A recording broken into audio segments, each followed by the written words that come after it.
Hey everybody and welcome back to our channel. If you're looking out how to enable the dark mode on our Telegram, in today's video we are going to guide you through some steps for that. So without any delay, let's just dive right in and get started with the video. So these are the methods you can follow up. So for that, you can access your Telegram application, tap on it.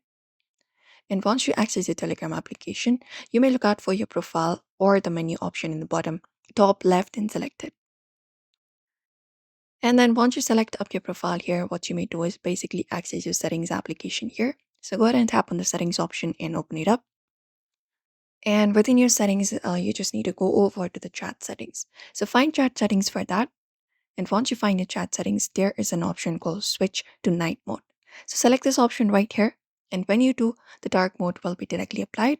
Along with that, you'll be finding different color themes that you may prefer. So you can look out for the one that you would like to apply. And within dark mode, you can apply different themes as well. If you want to switch it back to day mode, you can tap on switch to day mode, and that is also possible.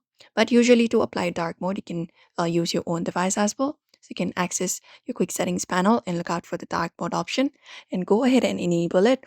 And once you enable the dark mode on your device, the dark mode will be applied in your Telegram application as well. You may just go off and refresh the application for that. And that is it, everybody. It is pretty quick and easy if you would like to use dark mode on your Telegram application. So we hope this video was helpful. Give this video a like and also subscribe for more tips and tutorials.